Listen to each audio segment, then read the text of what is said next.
Hare Krishna. So, welcome everyone to yet another Bhagavad Gita reading session, which we carry out every week, either Saturday or Sunday, and gives me a lot of pleasure to welcome you all in such a wonderful session. So, for the last couple of weeks, I was a little busy. Some traveling was there, and other works were also there. Some sevas were there at the center. So it's like we missed out on some of the sessions, but hopefully from now onwards it will be a regular session. Just give me 1 second. Uh,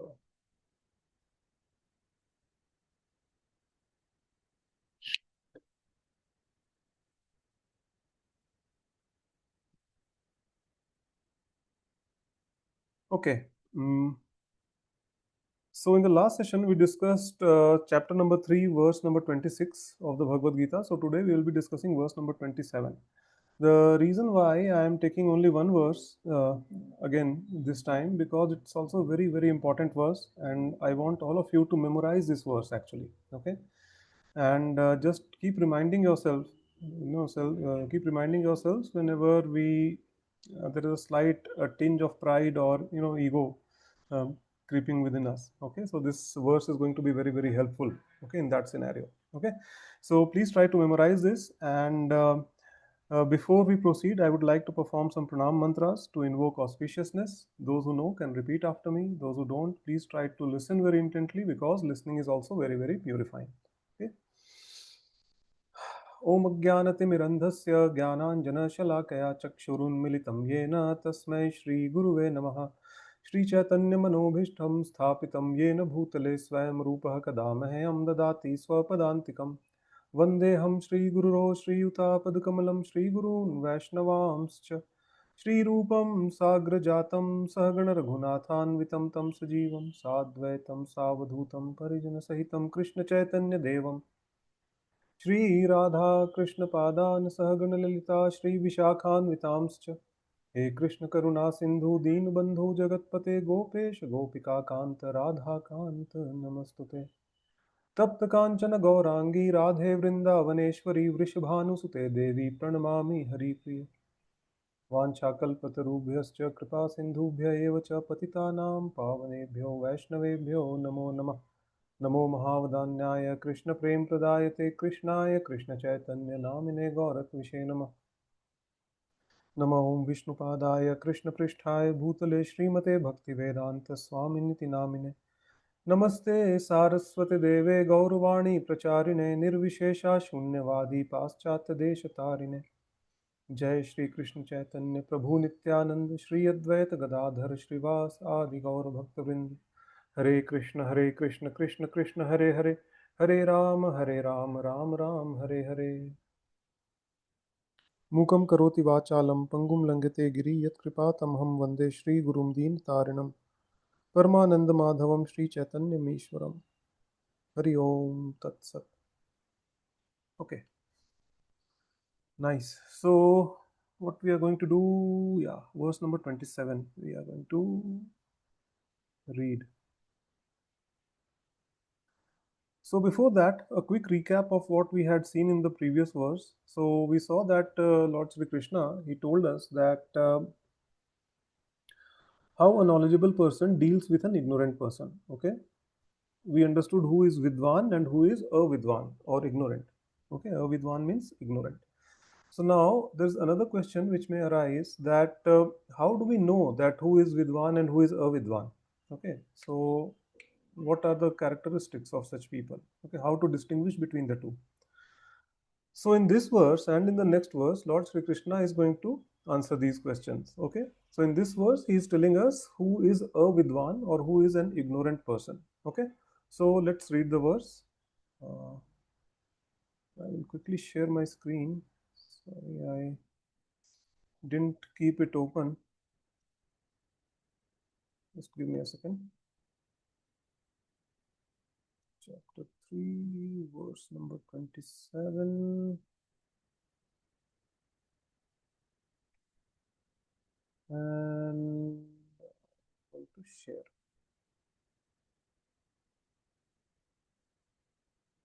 Okay, so this is the verse.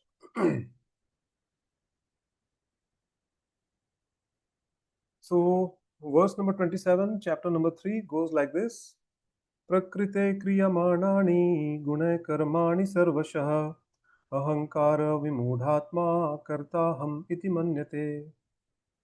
Prakrite kriyamanaani gunai karmani sarvashah ahankara vimudhatma kartaham iti manyate. Translation: the spirit soul, bewildered by the influence of false ego, thinks himself to be the doer of all activities that are in fact or in actuality carried out by the three modes of material nature. Okay, very very important verse, and it is clearly telling us that we as spirit souls do not do anything. Yes, that itself is a little bit of bewilderment for most of the people who are actually listening to this verse for the first time, right? How is it possible that we are not doing anything? Yes, but the fact is, we'll cover this thing in little more detail in the 13th chapter, okay, where we will come to know that a spirit soul does not in actuality do anything, okay. Only thing which a spirit soul can do is to desire, okay. So we'll see all these things little later and in much more detail in 13th chapter, okay.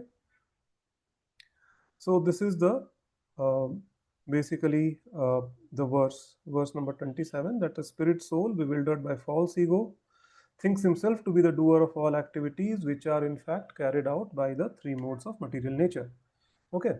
So some keywords that we are going to see here is, first is the ahankara vimudhata, ahankara vimudha, okay. Ahankara vimudha means bewildered by false ego, okay. Ahankar means false ego, vimudha means bewildered, okay. So bewildered by false ego. Atma refers to the spirit soul or the person who is doing or carrying out certain activity, okay. Karta is the doer. Aham means I, iti is thus, and manyate means he thinks, okay. So he thinks that I am the doer of all activities, okay, which is the case with most of the people, almost all the people here, okay. But in actuality, what is happening? Prakrite, that means of the material nature. Kriyamanani, being done, so it is being done by the material nature, okay. Guna, the three modes. Karmani, all the activities, and sarvasha, all kinds of, okay. So an ignorant person, basically, he thinks that he is the doer of all activities, but in actuality, who is doing it? The three modes of material nature. Okay. What are these three modes of material nature? We have seen earlier the three modes of material nature are the mode of goodness, which is also known as Satogun, the mode of passion, which is also known as the Rajogun, and the mode of ignorance, which is known as Tamogun. Okay, so these are the three modes of material nature. These three modes of material nature are found in each and every living entity, and it's a complex mix of these three modes. Okay, no one can claim that I am only in the mode of goodness, or I am only in the mode of passion, or I am only in the mode of ignorance. Okay, in each and every single individual, each and every single living entity, okay, not just human beings, but also in the animals, insects, plants, aquatics, everywhere, okay, these three modes of material nature are present, and all of them have a mix of these three. Yes, in some cases one particular mode may be dominant than the other two, or that can be the thing, and that is the reason why we see so much of variety even among human beings, okay. It's just because the mix of these three modes of material nature are different in different individuals, okay. So this is the concept. So let's try to understand another important concept here, okay, that we are going to talk about three things, okay. What are those three things? One is jivatma, okay. What is jivatma? Jivatma means all the living entities, which is us, all of us, okay. Second is the Paramatma, which is the supreme personality of Godhead, Sri Krishna, and we have seen that uh, Paramatma, as one of his expansions, is seated in the hearts of each and every living entity, okay. So and that is Paramatma, okay. Then third thing is Prakriti, or this material nature, okay, where we are living, the material nature, okay. So this material nature is nothing but an external energy of the Lord, okay. So we'll try to understand these three things, and we'll try to understand how any activity which we are carrying out works in actuality, okay. Although it may appear that so and so person is carrying out so and so activity, but it is little complex, okay, and we have to understand from the point of view of the Bhagavad Gita, okay. So these three entities is form one triangle, okay. Now let's see how this triangle works, okay. So first of all, what happens, that the Jivatma desires, okay. So as I had stated earlier, and we will also see in the 13th chapter, only thing which we can do is to desire, okay. Please be absolutely clear about it, okay. People who have this clarity, okay, that I can only desire as a Jivatma, as a spirit soul, I can only desire, I cannot do anything else, then those people are already on the path of liberation, okay. So we have to understand that we can only desire, okay, we cannot do anything more than that, okay. So when we desire, our desires are sanctioned by Paramatma, who is seated in the hearts of each and every living entity, okay. So this Paramatma is nothing but an expansion of the Supreme Personality of Godhead, Krishna, okay, and he is seated in the Narayana form, four-handed Narayana form in our hearts, okay. So Jivatma desires, Paramatma sanctions, and how this sanction is done, okay, this sanction is actually based on the previous karma of the Jivatma, okay, previous karma, or maybe of the past life, or maybe in this life also, okay. So all the pap karma and the punya karma which the Jivatma has done will be taken into account, and then the Paramatma decides whether to sanction this desire or not. Okay, so this is a complex process. Okay, when the desire is sanctioned, okay, the prakriti or the material nature will manifest that desire for the living entity. Okay, so we see that Jivatma can only desire. Okay, everything is manifested by the sanction of Paramatma. Okay, and that sanction is based on our past life activities, or the activities of this life. Okay, if we have enough punya karma or enough pious credit, then that will be sanctioned. If enough punya karma or pious credit is not there, then the desires are not sanctioned also. Okay, and once the desire is sanctioned, the three modes of material nature start acting upon that individual, and they make sure that that desire is manifested. Okay, now let's try to understand this with the help of an example. This is a very common example that we can find in our day-to-day lives. Okay, so let's imagine that there is a person who wants to smoke, okay, intoxication. Although this is not a very good desire, he has a desire to smoke, but it's not a very good desire, and ultimate, even if he ends up smoking, then the reaction to that karma will also be very bad. But let's just, for an example sake, we'll try to understand. Okay, uh, so a person has a desire to smoke. Okay, now that desire is there, it has been done by this living entity. Now Paramatma is sitting in the heart of that individual. So this Paramatma, he understands that desire, but he's a very helpless person. Okay? Supreme Personality of Godhead Krishna is a very helpless person. Why? Because he loves us so much, right? So when a Jivatma cries out for the desire to smoke, okay, the Paramatma, being the eternal loving parent of that Jivatma, okay, he sanctions the desire based on the past karma of the Jivatma. Okay, so such is the love of Krishna for all of us. But it's not that he directly sanctions. Okay, he also actually gives us a hint that what we are going to do or about to do is not right. I think almost all of us must have experienced that, whenever we are trying to do something which is not right, okay, then there's a faint voice within us which tells us, please don't do it, it's not right. Okay, that is the voice of Paramatma.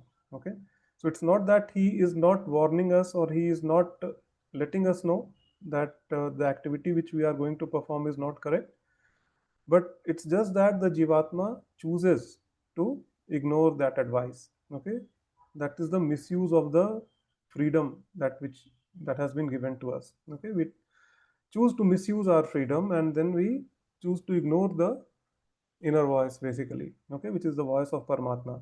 Okay, so the Jivatma desires, Paramatma looks at the previous karma of that Jivatma, he sanctions. Okay, so the desire was to smoke. Okay, so Krishna sanctions it. Okay, that okay, if you want to smoke, go smoke. Okay, so some people may question in this case, okay, that why does he sanction? He's the eternal parent, so doesn't he know that this is not good for the child? Okay, so why does he sanction in the first place? Ideally, he should not sanction, right? So the reason is the love and affection, okay, for that particular Jivatma, right? So just consider that there's a boy who is caught red-handed smoking, by his parents. Okay, he's caught red-handed. What will the parents do? Parents may punish him, scold him, whatever they want to do, but say if they see that the child is adamant that he continues to smoke, he is not ready to give it up, then what will happen? After one point of time, maximum they will say that okay, if you want to smoke, go ahead and smoke. But at least if you are smoking say 50 cigarettes a day, try to bring the number to say 20 cigarettes a day. Okay, that is the max they can do. They will not throw away the child out of their houses. Why? Because of the love and affection that they have for that child. Okay.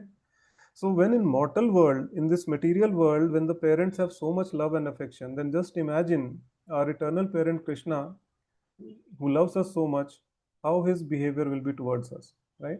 So even if we desire something bad, Krishna looks at our past life karma, gives us a subtle warning, okay, in form of a faint voice within us, and if we choose to ignore it, he simply sanctions it. Okay, that go ahead, do it. But whatever be the result, but whatever will be the result of that action, you will be responsible for that, and you will have to, bear the results for that. Okay, good or bad. So this is called unconditional love. Okay, and out of this unconditional love, he sanctions the desire of the jivatma, and once the desire is sanctioned, what happens? The prakriti comes into action. Okay, what will prakriti do? She will ensure that the desire is manifested. And how will she do? She puts the jivatma in the mode of passion. Say my desire was to smoke a cigarette, right? Paramatma sanctioned it. So now prakriti will come into action. She will put me in the mode of passion. Okay, that means if I am sitting comfortably at my home, the mode of passion will inspire me or instigate me to get up from that place and go to the cigarette shop. Okay, so that is what it does. Okay, so I'll go to the cigarette shop, I'll complete my dealings there. Okay, buy a cigarette, give the money. Okay, and prakriti will ensure that I end up getting a cigarette and I end up smoking it. Okay, so this is how this entire activity is carried out. Okay, it's not just because I want to do it so I have done it. No, it's not like that. Okay, three entities are involved here. Basically, the doer, okay, the jivatma or the doer. Second, paramatma, who is the sanctioner. Third, the prakriti, who ensures that this desire is manifested if the desire has been sanctioned by paramatma. Okay, so this is what it is there. But in the 18th chapter, Lord Sri Krishna tells that there are more than three entities actually. There are not just three, there are five entities. Okay, so we'll try to read that shloka and we'll see what are those five entities. Okay, so let me share my screen again.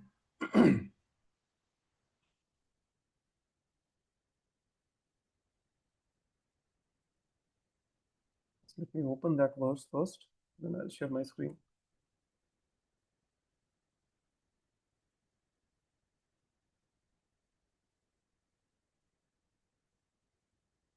So I hope this concept is clear till now. If you have any questions, you can drop your questions in the chat box or you can ask me separately on the WhatsApp group. Okay, so please feel free to do so because this is a very, very important concept. Okay, so this is the 14th verse of the 18th chapter where Lord Sri Krishna is saying that there are five elements or five entities involved. It's not just three. What are those five? अधिष्ठानं तथा कर्ता करणं च पृथग्विधम् विविधाश्च पृथक् चेष्टा दैवं चैवात्र पंचमम्. Means the place of action, which is the body, the performer, the various senses, the many kinds of endeavor, the efforts that we put in basically, and ultimately the super soul or the Paramatma, which is there in the hearts of each and every living entity. These are five factors of action. Okay, any action which has to be carried out depends upon these five, and out of these five, the most important one is the super soul. If the super soul doesn't sanction our desire, okay, then no matter how hard an individual tries, that desire will never ever manifest. Okay, and we have seen, see, everyone wants to be rich and opulent, isn't it? We want to earn a lot of money, we want to have a comfortable life. But is everyone, an Ambani or a Tata or maybe Elon Musk or anyone? No. There are so many, poor people whom you will find on the streets that they are working, toiling day in and day out, very hard for 8 hours, 10 hours, 12 hours, but still they are poor. Why? Because their desire to be rich has not been sanctioned by Paramatma. Okay, so we have to be very, very careful. Bhagavad Gita teaches us to be very careful in each and every activity that we carry out. Very careful about the dealings that we have. Okay, we have to understand this, right? So there are five elements, and what are those five elements that we have seen? Adhisthana, that is the place, okay, place, the body of the Jivatma, okay. So through body we perform the actions, so the body, okay, this is one. Karta, the worker or the Jivatma, okay, this is the second. Third is Karanam, that means the senses, okay, we have five working senses, okay, and five knowledge acquiring senses. So all these play a role in carrying out an action, okay, to do an action, okay. Chetasha means endeavor, the efforts that we make, towards carrying out that action. Okay, that is Chetasa. Okay, four. And then Daivam, that means the supreme sanctioner or the super soul. So this is the most important part. Okay, the sanctioner. If our desires are not sanctioned, you can try very hard, but it will not be manifested. Okay, rest assured. So these are five elements. Now, in this way, we understand that when someone says that I am the only doer, okay, so then in this case, this line makes a lot of sense. Ahankara vimudhatma. If you, foolish fellow, you are bewildered by false ego, and therefore you are calling yourself to be the doer of all the activities. Oh, I have done this, I have done that. Had I not been there, this wouldn't have been possible, right? All these statements that we make, ahankara vimudhatma. Okay, make them read this verse. Okay, therefore he thinks that I am the only doer. Okay, but in actuality, there are four other entities or four other elements that are involved, and out of those four, most important one is the Paramatma, who is the ultimate sanctioner of that activity. Okay, if his sanction is not there, no matter how much effort we put in, it will all go in vain. Our desires will not be manifested. Okay, and when it comes to this person, who is saying that I am the only doer, okay, his desire is only for sense gratification. Why? Because if a person is claiming that, okay, I have done this, I have done that, that means inherently that person is desiring some admiration, some accolades, some rewards from people around him, right? That means sense gratification. He wants to boost his false ego, by those appreciation, by those rewards. That is sense gratification, right? It's very clear. So when a person says that I am the only doer of all these activities, the aim is sense gratification, right? And in the purport, we'll try to read from the purport now. Okay, what Srila Prabhupada is saying. The person in material consciousness is convinced by false ego that he is the doer of everything. Yes, so false ego actually, tells him that, okay, he's bewildered by the false ego, and the false ego convinces that person that, okay, he is the doer of everything. See, since the consciousness is material, okay, only thinking about sense gratification, this person, okay, he is overpowered by the three modes of material nature, and he thinks that he is the doer. Okay, this is how it all works. Okay, so we'll continue to read. He does not know the mechanism of the body produced by the material nature, which works under the supervision of the Supreme Lord. Okay, so this is very important to understand that this body which is there, this is given by the material nature. Okay, it is made up of five elements. Okay, which we call as Panch Mahabhut: earth, water, fire, air, ether. Okay, so it's material. Okay, so material nature has given us this body. Okay, with whatever activities are done. Okay, those are materialized by the three modes of material nature. Okay, so apparently it may seem that, okay, material nature has given me this body, the three modes of material nature also are under the control of the material nature. Okay, so she is the ultimate supreme, right? But the question is the material nature independent? No, that is not. Okay, she is not independent. She is actually working under the guidance or under the supervision of the Supreme Personality of Godhead, Krishna. And I am not saying it, Krishna himself says it in the Bhagavad Gita. Yes, says Maya Dakshena Prakriti Suyate Sacharacharam Hetunanena Kaunteya Jagadvi Parivartate. Right? That this nature, okay, this Prakriti works under my supervision. Okay, over Arjuna. This is what Krishna is saying. Okay. So the mechanism of this body is produced under the supervision of the Supreme Lord. We have to understand that. Okay, this has to be very clear. The person in false ego takes all the credit for doing everything independently, and that is the symptom of nescience. Okay.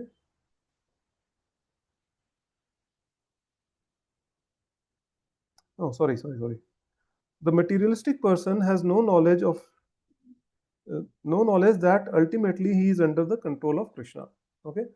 So see, in the material world, we are constantly under illusion. Okay, and a lot of times you must have heard, our friends or our colleagues saying that, "Come on, man, be independent. Okay, have some freedom," like that. They must be saying. Okay, but in fact, we have to understand that we are constantly put under the laws of material nature. Okay, and this material nature is in turn working under the supervision of Krishna. So, in fact, no one in this world is free. Okay, we have to understand, no matter what position that person holds in this material world, maybe he can be a president of a country, or he can be a, I don't know, like uh, someone very powerful or influential person, but still such a person is also not independent. Okay, so anyone who says that he or she is free, okay, strong, independent, okay, just make them read this verse. Ankara vimudatma.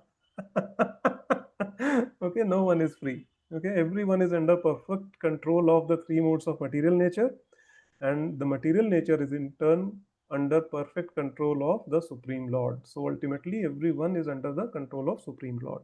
Okay, we have to understand this.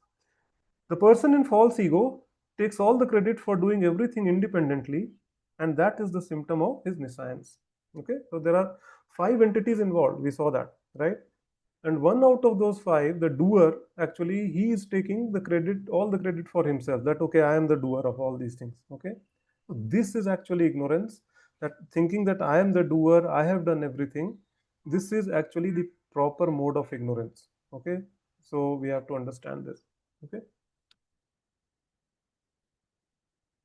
He does not know that this gross body and subtle body is a creation of material nature under the order of the Supreme Personality of Godhead, and as such, his bodily and mental activity should be engaged in the service of Krishna in Krishna consciousness.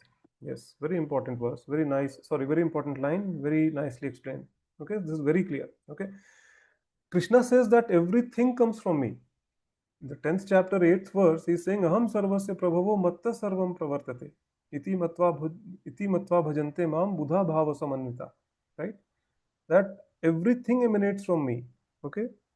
Krishna is Aham sarvasya prabhavo. Everything, material or spiritual, that emanates from me. Okay? So both subtle body and gross body are a gift from the Supreme Personality of Godhead. Okay? Gross body means this body that is visible to us, which is made up of five elements: earth, water, fire, air, ether. Subtle body is made up of mind, intelligence, and false ego, and it is inside this gross body. So this gross body is kind of a covering over the subtle body. Okay, so Sukshma Sharir, which is called in Hindi. Okay, Sukshma Sharir. So that is subtle body. Okay, so this both gross body and subtle body is a gift from the Supreme Personality of Godhead. And when this body itself belongs to the Supreme Personality of Godhead, then how can we say that this body and all the other things, they belong to me, right? Krishna has confirmed, Aham Sarvasya Prabhu, everything emanates from me, right? Everything belongs to Krishna, right? So if we take something, which belongs to someone else, and then we claim that this is mine, and then we start using it, what will we be called? We will be called thieves, right? So this is very important to understand that everything, including this body, belongs to Sri Krishna, and as such, everything must be used in the service of Sri Krishna. Yes, and anyone who doesn't do that is a thief. Very simple, right? No two ways about it. Finally, the last line: due to his long misuse of the senses in sense gratification, he is actually bewildered by the false ego, which makes him forget his eternal relationship with Krishna. Yes, very important. Okay, so another example which I'll try to explain, this particular line. As kids, we all have done this. I guess at least I did that. I don't know how many of you have done it. Okay, but I used to do it often. Just close your eyes and just turn round and round and round at one place. Okay, and then open your eyes slowly after some time. What will happen? You will see that okay, everything will seem to be revolving, rotating around you, right? So the question is that is everything actually moving? Actually moving? No. The kid or that person who has just turned round and round, that person is bewildered basically, right?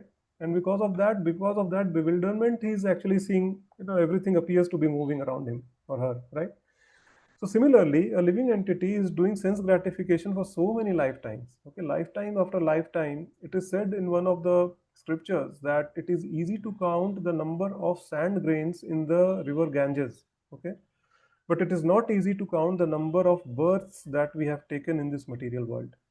Okay, so we have been doing this since ages, since time immemorial. We have been carrying out, you know, lifetime after lifetime. We have been carrying out the activities of sense gratification. Okay, and when he's doing sense gratification for so many lifetimes, okay, he automatically thinks that I'm the doer. Okay, this is pretty obvious. It will come inside. I'm the doer. Okay, I have done this. This has happened because of me, right? This kind of mentality will creep in. Okay, with this mentality, the false notion that we have, what happens? He forgets the eternal relationship with Krishna. Okay, what is our eternal relationship with Krishna? We all are loving servants of Krishna, right? That is our position. Jiver Swarup Hoy Krishner Nityadas. Okay, we are loving eternal servants of Krishna. But since he thinks that he is the doer, he is the master, he forgets this relationship. Forget about the relationship, he sometimes forgets Krishna himself, right? He forgets Krishna himself, right?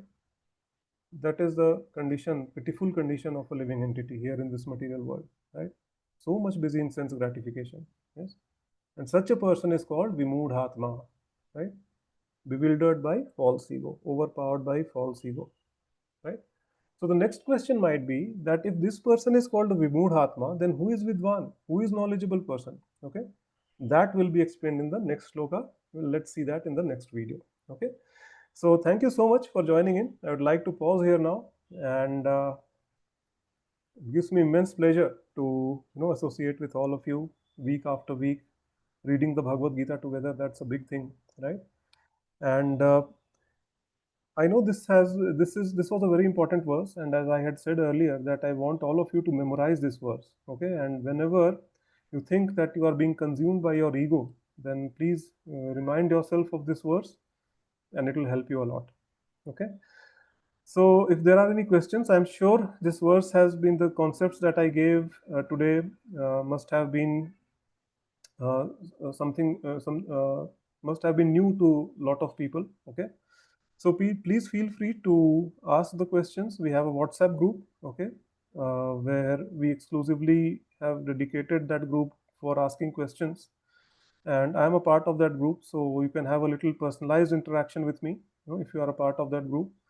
So if you have any questions, you can please feel free to drop a question in that group, or you can also drop a question in the description box or in the chat box, basically, right? So I'll try my best to answer them. Okay, and if I feel that it's a very generic question which can benefit most of the people, like most of the people, if they are having the same question in their mind, right, then I can think of creating a video out of it. Okay, so please feel free to ask your questions, clear your doubts. Um, in the description box, we have also given the link of that WhatsApp group.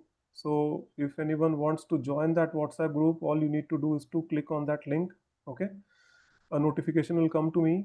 I'll verify and I can simply add you to that group, right? It's that simple.